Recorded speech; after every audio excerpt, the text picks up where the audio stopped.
히브리서 2장 11절입니다.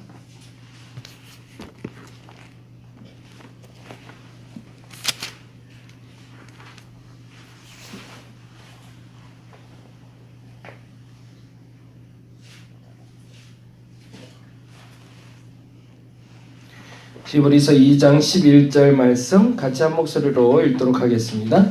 거룩하게 하시는 이와 거룩하게 함을 입은 자들이 다 한 근원에서 난지라. 그러므로 형제라 부르시기를 부끄러워하지 아니하시고. 아멘. 지난주에 말씀드렸던 부분인데 정체성 얘기를 계속 하고 있어요. 사실은 설교할 때마다 느끼는 거지만 그거는 여러분에게 설교한다기보다는 저 스스로에게 계속 하는 이야기다라는 생각이 듭니다. 개인적으로 받아들이실 때도 그렇게 받아들이시면 좋겠어요. 그냥 양 목사에게 하는 소리다라는 게 아니라 내게 어떻게 지금 어떤 메시지가 필요하기 때문에 이 얘기가 반복될까. 사실은 아까 기도할 때 말씀드린 것처럼 나를 아는 것도 중요하고 하나님을 아는 것도 중요하기 때문에 그렇습니다. 그래서 나는 누군가, 나는 어떤 존재인가, 그걸 알아갈 수 있는 시간 되었으면 좋겠습니다. 부끄러워하지 아니하시리라 라는 제목으로 같이 이야기 나누고 있습니다. 지난주에 이 얘기 드렸죠. 많은 사람들이 모인 세미나에서 강사가 빳빳하게, 그러니까 새 돈이겠죠. 100만 원 수표를 꺼내며 말합니다. 이 돈을 지금 가지고 싶은 분 손들어 보세요. 뭐 이제 장난이니까 손들 수 있었겠죠. 그런데 얼마 뒤 돈을 마주 구기고 밟아서 엉망으로 만든 후 이야기합니다. 이 돈을 가지고 싶은 분 손들어 보세요. 결과는 어땠을까요? 그럼에도 불구하고 그 돈을 사람들은 갖겠다고 말한다는 거죠. 예, 그거를 설명하기 위해서 하는 얘기죠. 근데 그렇다고 해서 그렇게 지저분한 돈을 꼭 갖고 싶은 욕심이 우리에게 있는 건 아니지만 돈 얘기를 하는 게 아닌 거죠. 내 얘기 하는 거죠. 세상에서 짓밟히고 그리고 세상에서 수치당하고 치욕당하고 있는다 할지라도 내 정체성은 무너지지 않는다. 그게 무너지면 안 되는데 자꾸 그게 무너지는 나를 보니까 제발 그러지 말라라는 메시지를 하는 거죠. 너무 염려하지 말라는 거죠. 하나님이 함께 하시니까. 그래서 이렇게 얘기하고 싶은 겁니다. 더러워진 돈이지만 100만 원의 가치는 지금의 뭐라고 적으면 될까요? 상태가 아니라 상태가 어떠한지가 아니라 지폐가 찍혀 나올 때 100만 원의 가치를 지니고 있다라는 거죠. 내가 처음에 태어날 때부터 하나님의 사랑, 정확히 말하면 내가 거듭난 이후부터는 이제 상태에 자꾸 지금 상황에 매이지 마시고 당당하게 그 가치를 인정받을 자긍심을 가지라는 얘기인데 여기 이제 나중에 조금 더 할 거예요. 오늘 본문 히브리서 2장 11절은 거룩하게 라고 적으시면 되겠죠. 거룩하게 하시는 이와 거룩하게 함을 입은 자들이 다 한 뭐라고 되어 있죠? 근원에서 나 있다고 그랬죠. 뿌리가 하나다. 이렇게 말할 수 있는 건 참 위대한 말이죠. 폭탄 선언과 같은 겁니다. 근데 이게 우리가 듣기에는 그냥 그러려니 하는데 유대인에겐 이거는 신성모독이거든요. 어떻게 우리가 하나님과 같아? 하나님은 전혀 우리와 같을 수 없는 분. 근데 그분의 뿌리에서 우리가 같이 나왔다고 선포해버리는 건 굉장히 위대한 믿음의 선포였던 거죠. 그리고서 이렇게 얘기합니다. 그리고 형제라 부르기를 부끄러워하지 않으신다 합니다. 그러니 지금 처한 상황이 중요한 것이 아니라 뭐가 중요하다? 나는 하나님의 자녀라는 사실이 중요하다. 그래서 이 얘기에 대해서 계속 반복해서 얘기했던 게 탕자의 비유였죠. 탕자가 허랑방탕 다 버리고 돌아왔을 때 아버지에게 탕자의 고백은 그러잖아요. 내가 지금 아버지의 아들이라 부를 수 없사오니 나를 종이라, 당신의 종이라 불러달라고 요청을 합니다. 근데 그 이유는 뭐였죠? 탕자의 스스로의 생각은 나는 지금 아버지의 모든 돈을 다 허비하고 온, 탕진하고 온 죄인이라는 고백 때문에 그런 거죠. 그건 뭐죠? 내 상황에 대한 고백인 거죠. 근데 아버지는 뭐라고 그러죠? 너는 내 아들이라고 얘기하는 것뿐이죠. 그러니까 내가 돈이 많건 돈이 적건 아프건 아프지 않던, 이번에 와우 CCM 녹음하면서 예화 하나를 쓴 게 있는데 그런 예화를 하나 쓴 게 있어요. 어느 대학 총장이 그 부인이 알츠하이머 병에 걸렸대요. 이게 이제 자꾸 까먹어가는 거죠. 그러니까 조금씩 자꾸 기억이 이제 심해지기 시작하는데 어느 날 보니까 아예 이제 남편도 기억을 못 하는 거예요. 그러니까 어떻게 해요? 집에 혼자 놔둘 수가 없잖아요, 이런 분들은. 그래서 이제 요양원에 모셔다 놓고 요양원에서 이제 돌보게 했는데 뭐 이제 돈이 좀 있고 총장이니까 그래서 이제 잘 모셨는데 어느 날 갑자기 총장이 그랬다는 거죠. 아무리 생각해도 내가 아내 곁에 있어야겠다고. 그래서 좀 총장을 그만두고 싶다고. 그랬더니 이사들이 이제 난리가 난 거예요. 아, 그런 일로 그렇게 그만두면 안 되시지 않냐고. 어차피 요양원에 계시고. 근데 이제 이사 중에 하나가 그런 얘기를 했다는 거예요. 아이, 총장님, 사실 솔직히 얘기해서 사모님이 총장님 알아보지도 못하는데 가봐야 뭐하냐고. 어차피 돈으로 해줘도 다 할 수 있는데. 그랬더니 그 총장이 막 화를 내면서 그 얘기를 했다는 거죠. 비록 아내는 알츠하이머가 걸려서 나를 알아보지 못하지만 나는 우리 아내를 알아볼 수 있다고. 우리 하나님의 표현이 그런 거죠. 내가 죄를 지어서 하나님을 자꾸 까먹어도 자꾸 실수를 해도 하나님은 아니라고. 나는 너를 안다고. 원래 너를 안다고 주장해주고 계시다는 얘기죠. 그 다음에 이렇게 얘기해서 그래서 이제 이렇게 정리하고 싶은 겁니다. 그것은 지금 처한 상황 때문에 자신의 본질인 하나님의 자녀라는 사실을 놓치지 말라는 겁니다.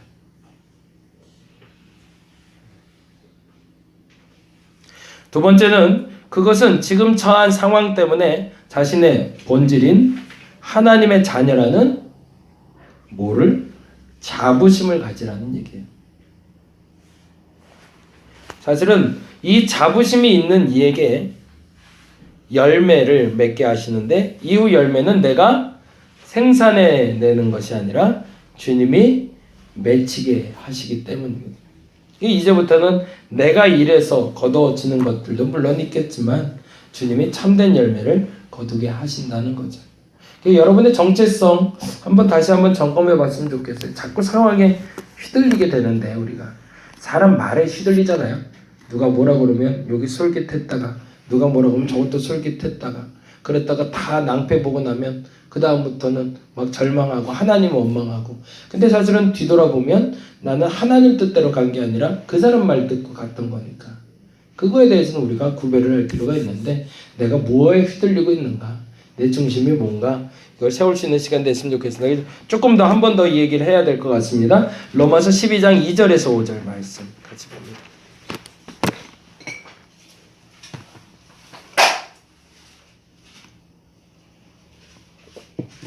로마서 12장 2절에서 5절.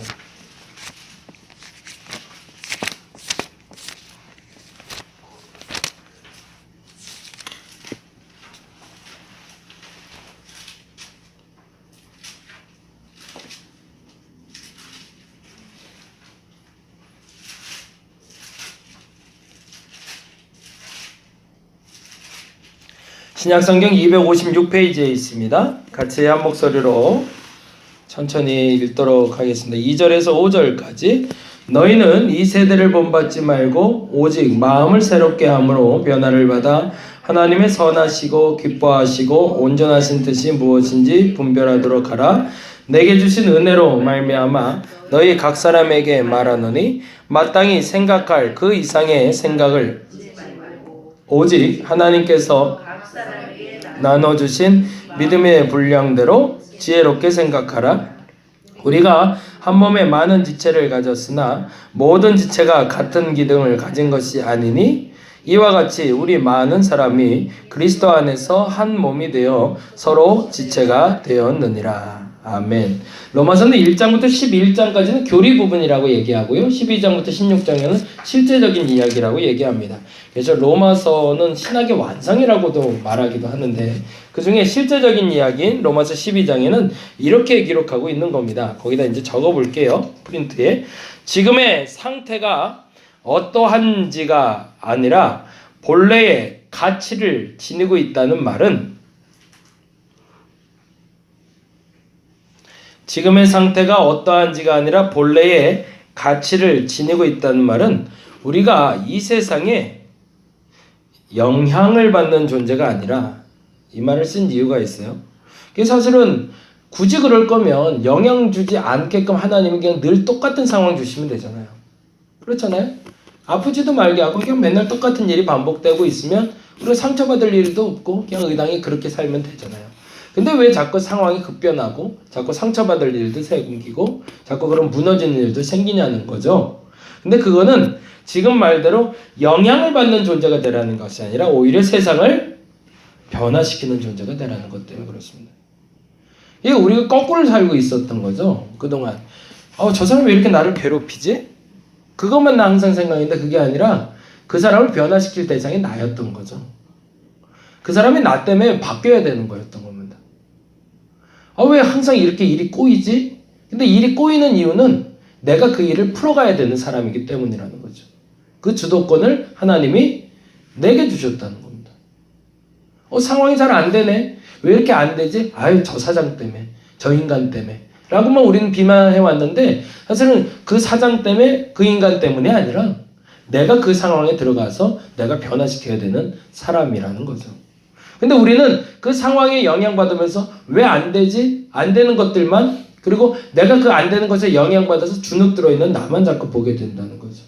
근데 본질적으로 내가 하나님 자녀라면 그 중심점은 하나님이어야 되고 그 중심에 가장 가까운 사람은 바로 나라는 거죠. 내가 움직이는 거에 따라서 움직여지는 거지 나는 거기에 휩쓸릴 사람이 아니라는 게 정체성입니다. 무슨 얘기인지가 이해가 되시죠? 근데 나는 뭐가 자꾸 되냐면 주변인이 자꾸 되는 거예요. 내가 자꾸 주변인이 돼서 휩쓸려만 다녔지 그 중심에 들어가서 내가 그것을 해야 되는 사람인 걸 알지 못했던 거죠. 근데 자꾸 회피하는 이유가 있는 겁니다. 왜일까요? 중심에 선 사람이 가장 먼저 해야 될 일은 희생하는 일이거든요. 근데 그 일을 안 하려고 하니까. 내가 피해보는 게 싫으니까. 굳이 내가 먼저 앞서서 그걸 얘기해줘야 될까? 내가 굳이 앞서서 그 일을 행해서 내게 득될 게 없는데 그러라고 날 만드신 게 아니니까. 나 득보라고 만드신 게 아니라 그 상황을 변화시키라고 만든 게 나니까. 그래서 지금까지 탕자 얘기부터 계속 했던 얘기는 사실은 그 얘기를 하는 겁니다. 그러면 탕자의 가장 큰 잘못은 하나님을 떠난 거라고 옛날에 말씀드렸죠. 그러면 하나님을 떠나서 그가 지금 가장 큰 죄는 뭔가요? 그가 그 가정에서 아버지 집에서 변화시켜야 될 일을 감당하지 못한 것이 문제였던 거죠. 그리고 그 세상에 휩쓸려 다니다가 하나님의 시간을 방치한 것이 그의 죄였던 거죠. 그러면 나도 스스로 한번 생각해 보자는 겁니다. 나의 가장 큰 죄는 내가 인생을 살면서 가장 큰 죄를 지은 건 하나님을 떠나는 겁니다. 조금 더 쉽게 말씀드리자면 그냥 하나님과 멀리 했다인가 말아인 것이 아니라 하나님 없이 살아왔던 시간들이 죄라는 겁니다. 하나님 없이. 나 스스로 내가 원해서 살아왔던 시간들이 모두 죄라는 거죠. 그러면 거길 돌이켜서 이제 하나님과 함께하는 시간이 만들어져야 되는데 하나님과 함께 뭘 해야 되냐면 내 상황이 주눅 들어서 버렸던 그 죽었던 시간을 이제는 깨워서 내 주변에 있는 사람들이 나 때문에 새로워지는 경험을 할 수 있도록 새로운 피조물의 경험을 할 수 있도록 이끌어가는 사람. 왜? 내가 중심이니까. 근데 자꾸 주변인으로 빠지지 말라는 얘기. 그 얘기를 사실은 드리고 싶어서 계속 가고 있는 겁니다. 여러분이 중심입니다. 자꾸 밖으로 나가지 아니하셨으면 좋겠어요. 성경은 그래서 밝게 이렇게 얘기합니다. 거듭난 사람들, 하나님의 사람들, 세상의 중심인 사람들은 이렇게 살아야 됩니다. 첫째, 이 세대의 본을 따르지 말고, 그렇죠? 이 세대의 본을 따르지 말는다는 건 뭐예요? 적당히 붙어서 편법으로 이렇게 살아가지 말고 새로운 마음으로 변화받은 사람들. 그건 뭐예요? 그 새로운 마음이란 건 하나님의 마음이죠. 하나님이 분노하게 할 땐 같이 분노하는 거고 하나님이 기뻐하라 할 땐 기뻐하고 하나님이 희생하라 할 땐 희생할 수 있는 사람들. 와우 CCM 또 얘기 잠깐 하면 와우 CCM 녹음할 땐 보통 예화 하나 쓰고 이제 거기에 대한 적용 이렇게 하거든요. 진짜 의로운 건 뭘까라는 질문을 좀 던진 게 있어요. 진짜 의로운 게 뭘까요? 내가 바르게 서는 걸까요?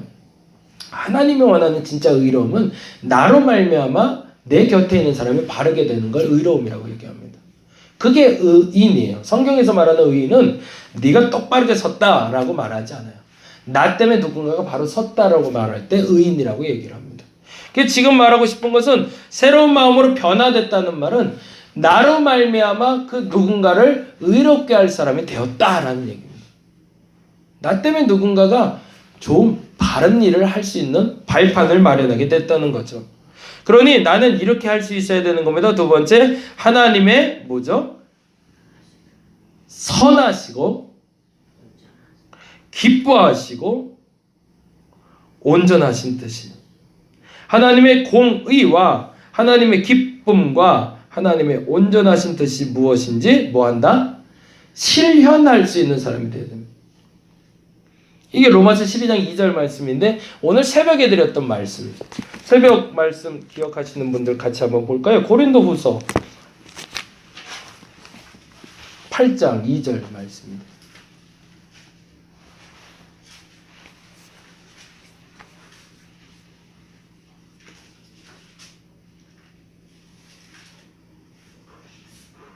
보세요. 8장 2절 말씀 같이 한번 읽어봅니다. 고린도후서 8장 2절 굉장히 중요한 단어라 여러분 마음속에 이게 실현이 됐으면 좋겠어요. 그리고 결단이 되고 선포가 됐으면 좋겠습니다. 2절 읽어봅니다.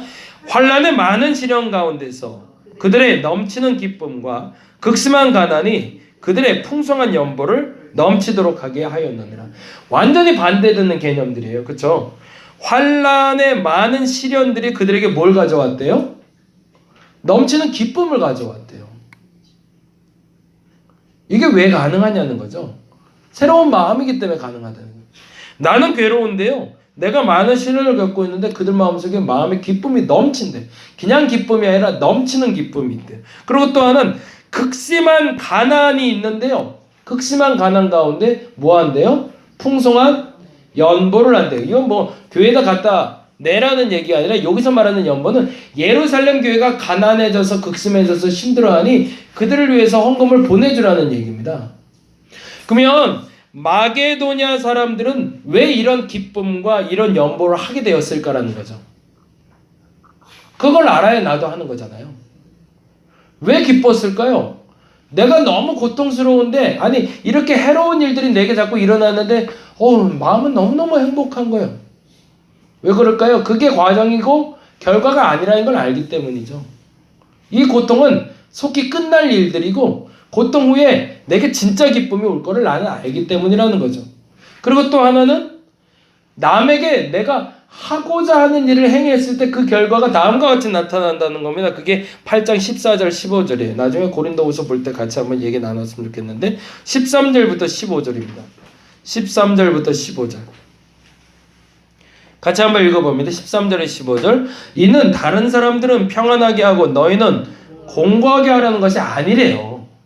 그렇죠? 나는 환난 중에 있을 때 기쁨이 넘치는 이유가 나는 가난해도 남들을 위해서, 그러니까 난 빚져서 남에게 헌금하라는 얘기가 아니죠. 이들의 극심히 가난한 가운데 풍성한 연보는 얼마일까요? 내가 아무리 탈탈탈탈 털어도 통장에 1,000원이 안 나와요. 1,000원이. 딱 다 털어봤더니 500원이 나왔어요. 그러면 그 500원을 다 하는 것도 풍성한 연보라는 거죠. 500억을 한 게 아니라 500원을 한 것도 풍성한 연보라는 겁니다. 그래서 이렇게 얘기하는 거죠. 그렇게 해서 너의 그 500원을 뺏어가서 남들은 평안하게 하고 너는 지독하게 공고하게 하라는 것이 아니라 뭐 하려고 하는 거다? 균등하게 하려고 하는 거래요.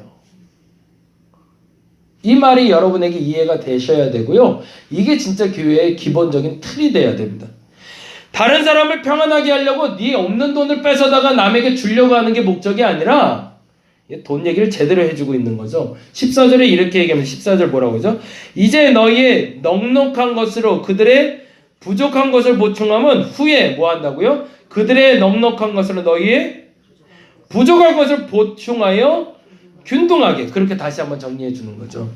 이게 너는 다른 사람을 평안하게 하고 너 어렵게 하려는 게 아니라 네가 넉넉함이 있을 때 그 넉넉함으로 다른 사람에게 보충해 주면 그 다른 사람은 그 넉넉해짐으로 너에게 와서 다시 보충해줘서 어떻게 된다? 너와 그가 똑같이 하게 하는 게 하나님의 목적이다. 그러면서 기록된 것 같이라고 되어 있습니다. 15절에.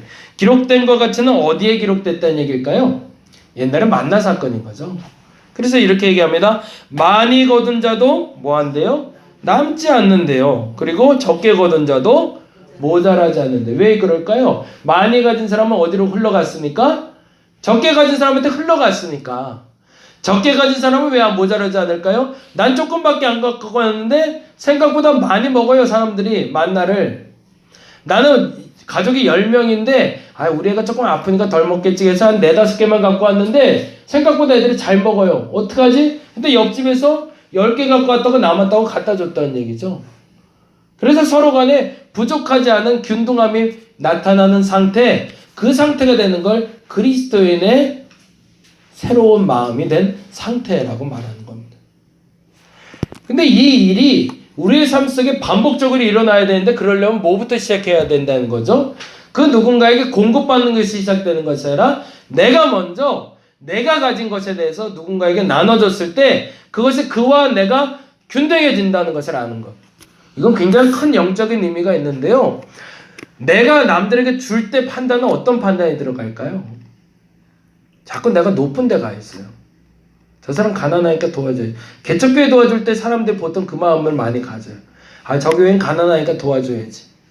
근데 그렇게 도와주는 마음이 아니라는 겁니다. 어떤 마음이 된다는 거예요? 개척교회를 도와주는 대형교회의 마음이 대형교회나 개척교회나 그냥 교회야 라고 말하는 균등한 마음으로 실현이 돼야 그게 진짜라는 겁니다. 그 마음의 상태까지 영적인 상태로 이뤄가는 것이 하나님의 뜻이라는 거죠. 그러면 다시 한번 볼까요? 적는 걸로 넘어가세요. 성경은 밝히 말하길 거듭난 사람들은 뭐라고 그랬죠? 하나님의 선하시고, 하나님의 선하신 건 하나님의 공의는 그러니까 결국엔 뭐예요? 균등하게 하는 데 있는 거죠. 가난한 자도 남자도 여자도 노예도 병든 자도 장애인도 모두가 균등하게 되는 것, 그게 하나님의 선한 겁니다. 모두가 똑같다.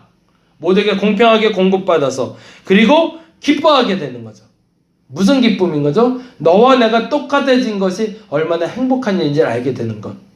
그래서 온전한 뜻, 그 균등한 세상. 이거 아마 천국에 가면 그럴 것 같아요. 다 똑같을 것 같아요. 다 예쁘고 밉고 그렇게 큰 차이들 없을 것 같아요. 나이 들고 먹고 그것이 실현되는 것, 그것이 하나님 뜻이라는 겁니다. 그리고 나서 3번에 이렇게 3번에 우리는 마땅히 품어야 될 뭘 가지고 있고요? 생각만 가지고 믿음의 분량대로만 생각하면 됩니다. 이 말이 너무 중요해요. 그러면 세상의 중심이니까 내가 다 해야 돼? 그거 아니라는 거죠. 세상에 그 많은 그리스도인들이 있으니 걱정하지 말라는 겁니다. 생각하기에 내가 이만큼은 최소한 해야겠다 여겨지는 시상을 네가 감당한다면 그로 말미암아 하나님이 그 퍼즐을 맞춰가겠다는 거죠. 아까 말한 대로 가나안이가 통장을 탈탈 털어서 보니까 통장에 1,000원이 없고 500원밖에 없는데 이 500원을 가지고 내가 구제헌금 내봐야 그 구제가 이루어지겠어? 라고 말하면서 그 500원을 내면 아무 의미 없지만 이 500원이 하나님이 내게 감당하라고 맡겨준 믿음의 분량이네 생각하고 그걸 갖다가 드리게 되면 그걸로 말미암아 다른 사람들이 그 나머지 부분들을 채우는 역사가 나타난다는 거죠. 그래서 나는 뭐 하면 된다? 내 믿음의 분량만큼만 감당하게 되면 그 다음에 어떻게 한다고요? 마땅히 생각할 생각만 가지고 믿음의 분량만 생각하면 그 다음에 마지막 무엇보다 우리는 홀로 서게 하는 것이 아니라 함께 한 몸이 되어 있기 때문에 가능하다는 겁니다. 우리 다림목교회가 그랬으면 좋겠고 여러분이 신앙생활의 경험이 이렇게 됐으면 좋겠습니다. 잘 안 되는 일들이 있고 꼬이는 일들이 있을 땐 누가 풀어야 된다고요? 남이 풀어주는 게 아니라 내가 푸는 겁니다. 왜요? 내가 하나님의 사람이니까. 그 누군가가 풀어주길 기다리지 말고 내가 움직여야 됩니다. 자꾸 회피하면 회피할수록 도망가면 도망갈수록 일은 더 꼬이기 마련이죠. 제가 그 얘기 늘 많이 하는데 며칠 전에 청년 하나가 왔다 갔어요. 이 청년이 기아대책본부에 이력서를 냈대요. 서류 면접에 아주 잘 합격을 했대요. 그리고 면접도 잘 됐대요. 그랬는데 마지막 날 기도하는데 그 마음을 주시더래요. 하나님 앞에 정직하라. 역시 90년대생이에요.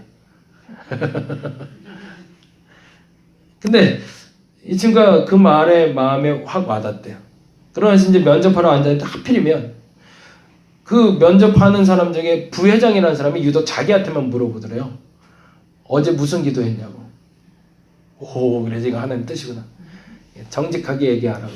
하나님이 정직하라고 했습니다. 그렇게 얘기했다. 아, 이건 진짜 하나님이 나를 붙여주려고 예비하셨나 보다. 아, 그러고서 면접을 보고 들어갔대요. 근데 그 면접관이 그렇게 물어보더래요. 어느 교회 다니세요? 아, 근데 문제가 발생한 거예요. 교회를 안 다니고 있었던 거죠. 모교회가 여수에 있대요. 근데 여수에 담임 목사님을 청빙 중이라 지금 교회가 조금 이렇게 갈라져 있대요. 그리고 본인은 여기 올라와 있었고, 그래서 원래 일주일에 한 번씩 여수로 내려갔었는데 너무 멀기도 하고 해서 근처 교회를 좀 다니다가 한 몇 개월 동안 교회를 안 다녔다는 거죠. 근데 어제 기도한 게 생각이 났다는 거예요. 정직하라는 말이. 그래서 그 면접관이 물어보더래요. 어느 교회 다니시냐고. 기아대책운동본부가 아마 이제 기독교 단체에서 하는 데인가 봐요. 아, 근데 이 친구가 갈등을 하다가 그렇게 얘기했대. 교회 안 다닌다고. 그래서 그 면접관이 그러더라고요. 아, 그러면 안 되는데 그러더래요. 그러고 떨어진 거예요. 아, 그러니까 이 친구 생각에는 이게 기도 응답인가? 정직하라고 그래서 정직했으면 붙여줘야지. 왜 떨어뜨렸지? 그 얘기를 하면서 속상해 하더라고요. 근데 그 전 얘기가 하나가 있었어요. 그 전 얘기는 뭐였냐면 이 친구가 대학교에서 대의원을 하고 있대요. 이제 학생회가 있고 학생회를 이렇게 중립적으로 유지시키기 위해서 대의원이라는 걸 뽑아서 감시단체가 있습니다. 그래서 뭐 회계 처리하는 거나 행사하는 거에 대해서 통제하는 세력인데, 근데 이 학생회장이 자기 친구래요. 그리고 자기가 대의원장인데 본인은 그 마음으로 원래 대의원장이 됐대요. 뭘 하려고 그러면 친구가 너무 주도해서 할 때 이걸 잘못하지 않게끔 그거를 이제 객관적으로 평가해 주기 위해서. 근데 하다 보니까 어떤 일이 벌어지냐면 그래도 내 친구니까 잘못해도 자꾸 눈 감아주게 되더래요. 근데 한두 번이지 그것도 몇 번 하다 보니까 마지막에 조금 문제가 될 만한 게 터졌는데 이 친구가 아야 네가 대원장인데 그냥 적당히 넘기자 이렇게 나오더라는 거예요. 그래서 이게 안 되겠다 싶어서 결정을 했다는 거예요. 그 핑계거리를 하나 만들어야겠다. 내가 빨리 도망을 가야 도망간 다음에 이 친구에게 아 내가 직장에 좀 취업을 해서 더 이상 너를 못 도와주게 됐다. 미안하다. 그러면서 이제 그만두려고 직장을 알아봤는데 그게 때마침 기아대책운동본부에서 사람을 뽑고 있었다는 거죠. 그래서 거기에 합격만 되면 난 여길 도망가고 싶었다는 거예요. 그러면서 핑계거리가 생기니까 근데 큰일 났다는 거예요. 내년에 그 친구랑 다시 일을 해야게 되겠대요. 직장을 못 구했으니까. 그러면서 목사님 어떡하죠? 그러더라고요. 그래서 솔직하게 얘기했어요. 그 친구가 앞으로 또 만나게 될지 모르겠지만 형님 이름이 믿음이고 그 친구가 소망이고요. 동생 이름이 사랑이래요. 믿음, 소망, 사랑이에요. 이게 확실히 하나님이 택한 사람은 맞는 것 같아요. 그래서 목사님 제 이름이 또 성은요 나스예요. 그래서 나소망이에요. 나소망. 나중에 생각나면 기도해 주세요. 나소망. 잘 될 것 같아요. 그래서 부탁을 했어요. 지금은 직장에 취업할 때가 아닌가 보다. 대의원으로 마무리 짓고 나와야 되나 보다. 우리가 때때로 기독교인이면서도 착각하는 게 있어요. 싸우면 안 돼. 그쵸? 좋은 게 좋은 거야. 난 평화주의자. 왜? 예수님은 평화를 말했으니까.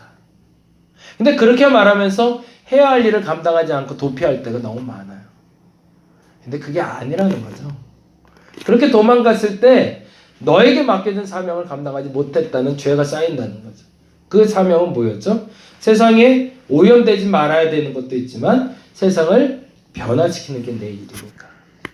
어찌 보면 그 소망이라는 친구가 90년생이라 모르겠어요. 어떻게 될지.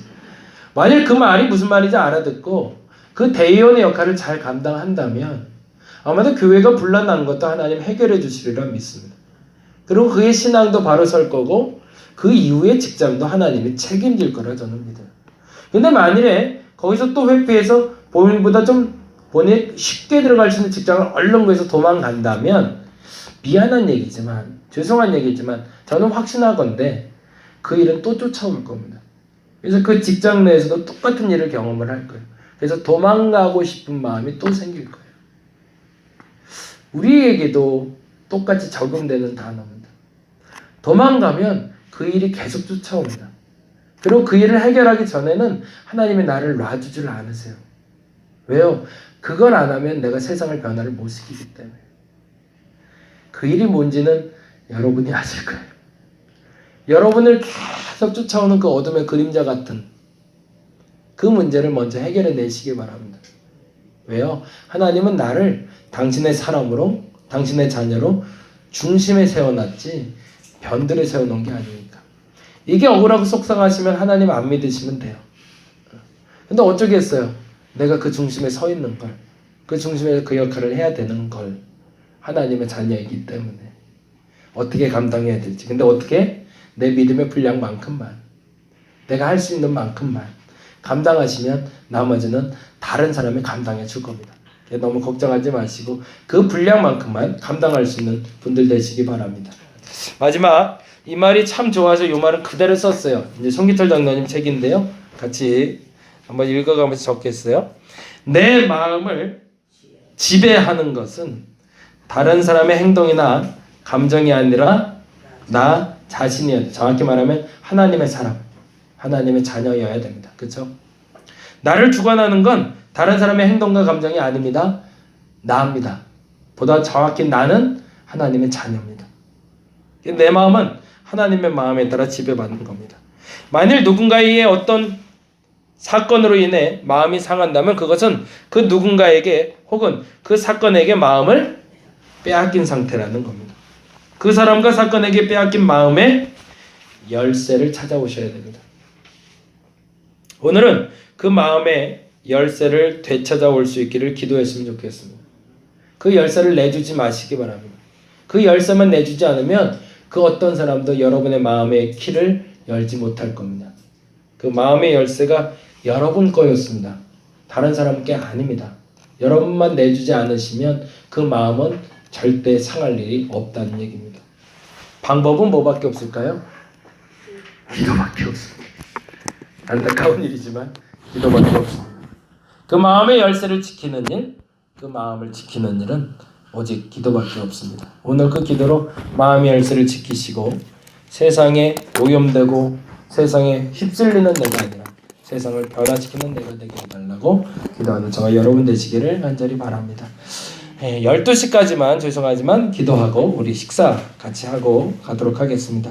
시간이 급하신 분은 미리 가셔도 되지만 가급적 같이 식사하시면 좋겠습니다. 제가 먼저 기도하고 같이 기도하겠습니다. 좋으신 하나님 감사합니다. 내가 하나님의 사람임을 알게 하시니 감사합니다. 내가 하나님의 사람이라는 것은 세상의 변두리에 있는 사람이 아니라 세상의 중심에 쓴 사람이라는 겁니다. 왜냐하면 하나님은 항상 중심에 계셨지 변두리에 계신 적이 없기 때문입니다. 이 말의 진리를 온전히 깨달아 알게 하시고 하나님 당신이 원하시는 그 뜻대로 세상을 변화시키는 자로 살아가게 하여 주시옵소서. 지금까지 마음의 열쇠를 빼앗긴 사람이 있다면 그 마음의 열쇠를 이제 되찾아오게 하시고 잠가놓을 땐 잠가놓게 하시고 열어놓을 땐 열 수 있는 지혜를 허락하여 주시옵소서. 감사합니다. 고마우신 예수님 이름으로 기도드렸습니다. 다 같이 기도하도록 하겠습니다.